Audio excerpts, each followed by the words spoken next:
안녕하세요.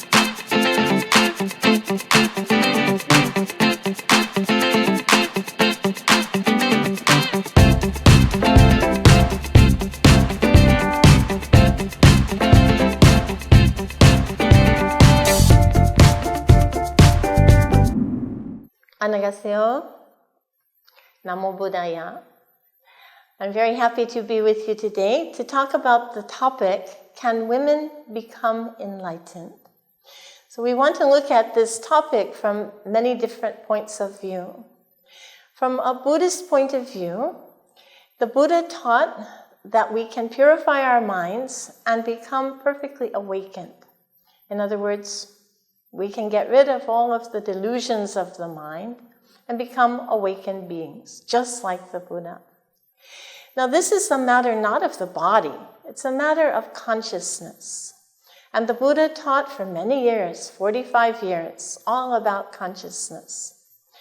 We need to understand the nature of consciousness so we know how we can purify our consciousness and become awakened. Now, in the nature of consciousness, there is no male or female. Consciousness is defined as knowing and awareness.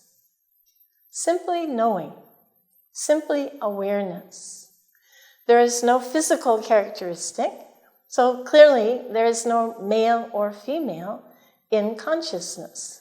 The concept is ridiculous. So, that would mean that women have equal potential to become awakened, just as men can.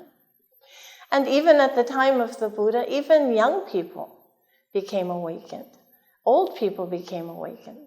Lay people and monastics alike became awakened. So there is no discrimination in the nature of the mind. We can all become awakened. So that's the good news. Now, but of course, the Buddha was living in a particular society at a particular time. And India, at that time, 2,500 years ago, was a very hierarchical society. Men were in the dominant position. Women were in a very subordinate position. In fact, women were considered property. They were considered the property of their parents before they got married. When they got married, they were considered the property of their husband. If their husband died, they became the property of his brother. So women's situation at the time of the Buddha was quite unfortunate. She didn't have the freedom to go here and there. Most were not educated. They didn't even have access to religious texts until the Buddha came along. Now, the Buddha, of course, was born in India, but in a very high social position as a prince. And women at the palace had considerable freedom. So we know that the Buddha was born in the palace and he was raised by his stepmother and auntie, Mahaprajapati. And she was very kind to him. She took care of him. She raised him like her own child. After the Buddha left the palace and went out to seek the meaning of life, after he became awakened, he started to attract disciples. Many young men, aristocrats, very promising young men, decided to follow the Buddha and became monks. At one time, about 5 years after that, his stepmother, Mahaprajapati, asked if she could join the Sangha. At first, the Buddha hesitated. He thought maybe it would be dangerous for women to wander in the forest, difficult for them to eat alms food. And so he recommended that they stay at home and live like nuns, but stay safely at home. Well, Mahaprajapati did not agree. She wanted to be a member of the Sangha just like the monks. And so, eventually, after asking 3 times, the Buddha agreed and allowed women to join the Sangha. This was the beginning of the Bhikkhuni order. And we know that Mahaprajapati led the Sangha for her whole life. She had thousands and thousands of disciples, very promising young women. Many of them aristocrats, but others from different levels of society. And she taught them, and many of them achieved high levels of awakening. Of course, at that time, they talked about liberation from samsara. And many thousands of women became liberated from samsara. They achieved nirvana. So we know this from the Buddhist texts. There is no doubt that women achieved the same levels of enlightenment as the monks did at that time. We have their names. We know that the Buddha praised them. Those who were best in meditation, those who were best in supernormal powers, those who were best in teaching. He praised them publicly. That's quite remarkable. And so women were very much inspired to become liberated themselves. And we have these examples even until today. When we look at the lives of these women who overcame many hardships, some of them were widows, some of them were victims of domestic violence. They came from many different backgrounds.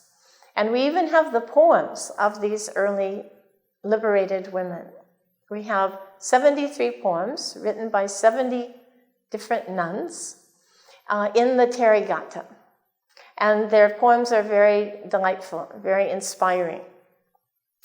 And so through using these methods of meditation and other practices, generosity, practice of ethics, and so forth, they were able to purify their minds of greed, hatred, ignorance, pride, jealousy, all the delusions, and they could become completely awakened.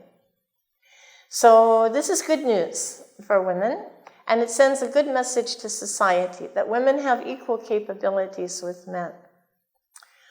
Well then, why do we see discrimination between men and women, even in Buddhist organizations? Men are on the microphone, women are in the kitchen. Why? Often it is assumed that to be a teacher of Buddhism, you need to be a male. Now, why do we assume that? Why do men have special power in Buddhist institutions?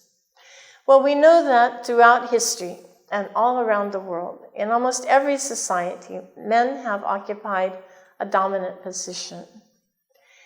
When you look for the reasons, it's a little bit hard to understand, because even though men on average might be slightly larger in size, it doesn't mean that their brain is any better. In fact, these days we're finding that women are doing better in almost every field. In medicine, in law, in education, in all the different disciplines. The universities now are finding that the best applicants, in most cases, are women. And things are beginning to change for women around the world. But historically, men have continued to occupy a dominant position. Buddhism sends the message that women do not necessarily need to accept the domestic roles that most societies assign them. They can also decide to follow the spiritual path.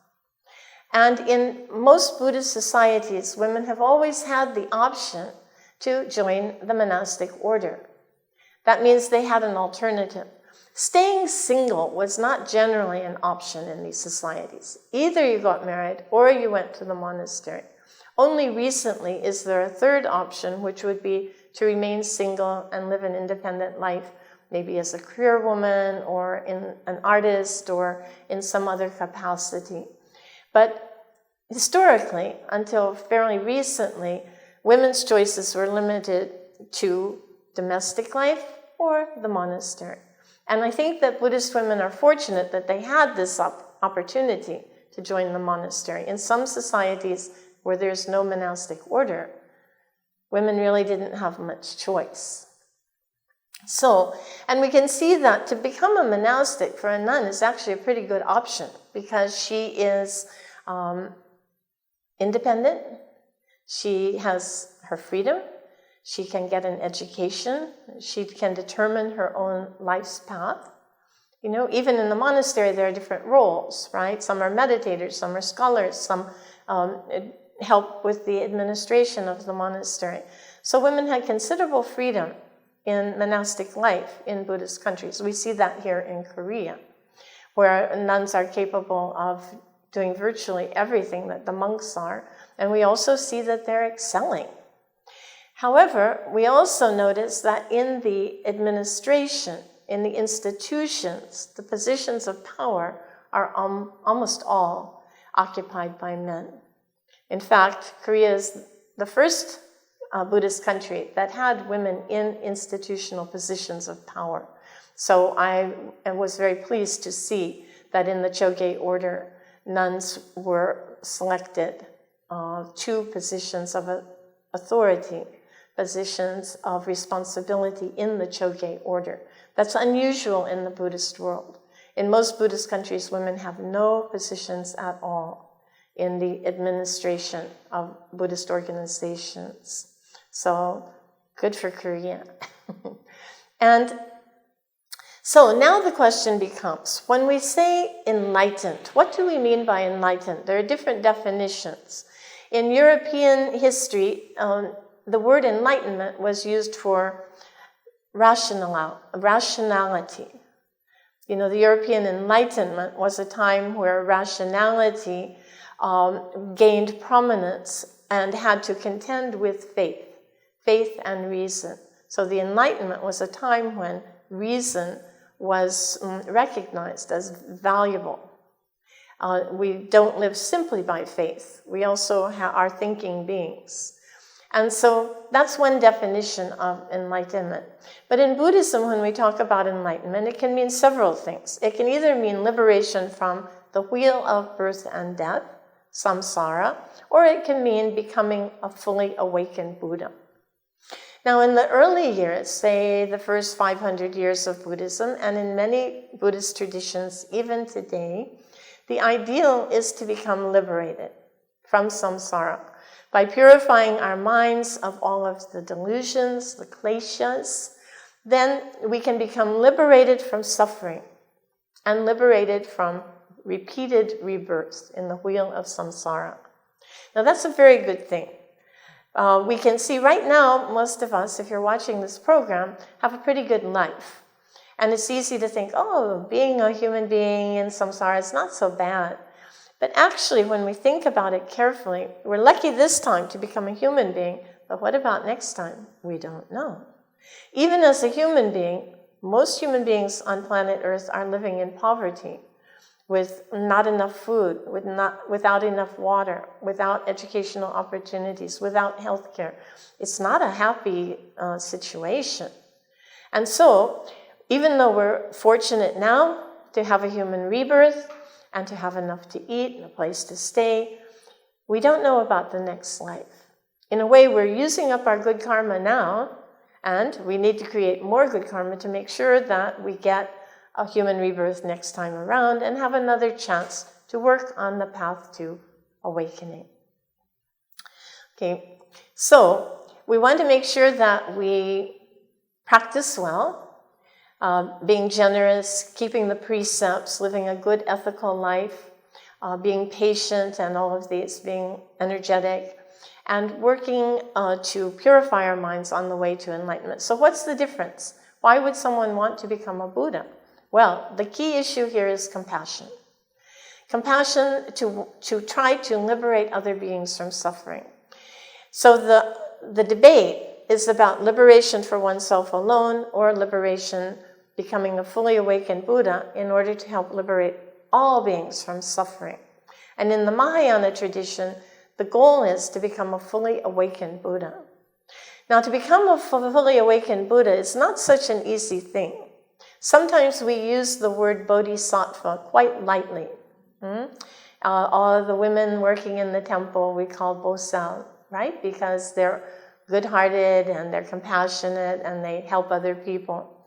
So that's the popular use of the term bosal, bodhisattva. But technically, a bodhisattva is actually someone who's well on the way to the path of Buddhahood. And you also need to have perfect renunciation. And you also need to have direct insight into emptiness. And then you begin on the path to becoming a Buddha. You see? So it's not so easy, and it takes a very long time. It takes 3 countless eons to become a Buddha, right? So to become liberated from samsara, we might be able to do that in 1, 2, or 3 lifetimes if we practice well. We can purify our minds and be free from rebirth in samsara. But if we want to be a Buddha, we need to work very hard for a very long time. So it's a choice. It's a choice. And in the Mahayana tradition, most people want to become a Buddha. Then bodhicitta. Bodhicitta is not simply compassion. It means the wish to achieve Buddhahood in order to liberate all sentient beings from suffering. Okay? It's a step above compassion. It's intense compassion. 24/7, 24 hours a day, 7 days a week. You think of nothing but others, never yourself. And then direct insight into emptiness. Direct insight into emptiness means to see things as they are, not the way we mistakenly perceive them. We see this table as being so solid, so enduring. We think, oh, this table will be around for a very long time. But in fact, one match, poof, it's over. So things like that, including our bodies. We look in the mirror, oh, looking pretty good today. But luckily, we age slowly. If we aged all at once, we would get so sad because we're all aging moment to moment. And pretty soon, 70, 80 years, and it's over. So direct insight into emptiness is to see things as they really are. Not the way we wish them to be, not the way they appear, but the way they truly exist. And so this requires a lot of study and a lot of meditation to understand. So we need these 3 things to become a bodhisattva. Then we begin on the path to Buddhahood. And we go through 10 stages, which are the 10 perfections, paramita, to become a Buddha. Okay? 3 countless eons. So, can women do that? Well, why not? Women can achieve renunciation. In a way, women are pretty good at renunciation. They feed their families first and then eat them later themselves in many cultures, right? Bodhicitta, great compassion. Well, I think we'll all agree that women are capable of compassion, and they can also achieve bodhicitta, this great aspiration to achieve Buddhahood in order to liberate all sentient beings from suffering. Then, direct insight into emptiness. Well, now, why do we always see Buddhas in male form? My students always ask me this question. Actually, in the later years, the later centuries of Buddhism in India, women did start to take the role of an enlightened being in female form. So we have Tara, we have Prajnaparamita, we have Vajrayogini, many female Buddhas. But that's a later development, but it shows that maybe we need female figures, female enlightened beings, in order to inspire others, right? And also to demonstrate that anyone can do this. We just have to work hard at it. One of my teachers said, the only difference between us and Buddha Shakyamuni is that we're lazy, right? But if we can get diligent, if we study well and we practice well, we can also become awakened. We can become a fully awakened Buddha, just like Shakyamuni Buddha. So, now the problem is still social conventions. Social conventions that may discourage women from achieving their own potential. We've already established that women have equal potential for awakening. However, if the society does not provide sufficient education, if society requires women to take roles in a subservient position, then women may not achieve their potential. And here it's important for women to gain confidence that they have the ability to become awakened, right? So it's up to us, really. And this is why the Buddhist teachings are so valuable. It teaches us that we can gain confidence, that all of us can meditate, all of us can practice generosity, all of us can study the teachings. There is no bar, but sometimes the bar is inside. Some Buddhist cultures do not have fully ordained nuns. Like, for example, in Thailand and Laos and Cambodia, Burma, and even in the Tibetan tradition, there is no opportunity for women to become fully ordained bhikkhunis. Even in the 21st century. And this is rather surprising. We're working on it. We established Sakyadhita, the International Association of Buddhist Women, in 1987. And the point here was to help encourage women to achieve their full potential by practicing the Buddhist teachings and studying the Buddhist teachings, including the opportunity to achieve full ordination as a bhikkhuni. So we've been working since that time for 35 years now to try to encourage Buddhist institutions to open up and allow women to take their place in the Buddhist Sangha by establishing a Bhikkhuni Sangha as a partner to the Bhikkhu Sangha. So we know that the Buddha recommended a four-part society with Buddhist laymen, Buddhist laywomen, nuns, and monks. Fully ordained monks, fully ordained nuns. This is the ideal Buddhist society.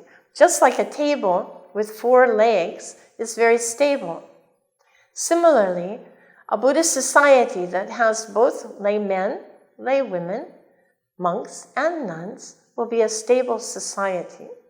I myself was very fortunate to be ordained in Korea as a bhikkhuni in 1982 in Bomonsha in Busan. Why? Because the Tibetan tradition does not have ordination, full ordination for women. But His Holiness the Dalai Lama and my other teachers gave me permission to go abroad to get the ordination. So I was very fortunate. I hope this has been helpful. The summary would be to say that in Buddhism, we have the opportunity to take one of two paths. We can go for liberation, nirvana, and we know that women can do this because at the time of the Buddha, thousands of women became arhats, arhati. They purified their minds and they became completely liberated from delusions, from suffering, and from rebirth. That is established. In the Mahayana tradition, by analyzing the nature of the mind, we know that we can also progress on the path to perfect awakening by practicing the 10 perfections. And in theory, at least, we can all become Buddhas, all living beings, not just human beings, eventually also the animals, our kittens, our puppies, eventually, but not in a puppy form or a kitten form. A human form is the best ideal circumstance for progressing on the path. So if people ask us, can women become Buddhas? Why not?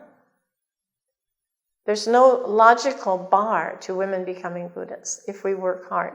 So in theory, women can become Buddhas. Now all we have to do is practice well and demonstrate, set an example, show that women can become perfectly awakened. So I hope all of you will do your best. Women, please, do your best. Practice well and achieve these great qualities. And our male friends, please encourage women to do so. It's to everyone's benefit to have an enlightened society, right? And especially today, in these time of disasters and so many problems, we need all the human resources we can get. Women have tremendous potential to help society, and we need their help. So please encourage one another. Everyone, please do your best. And I will be watching Korea, especially because I have great faith that Korean Buddhists will do very well at this and help to achieve a more peaceful world. Thank you very much. 감사합니다.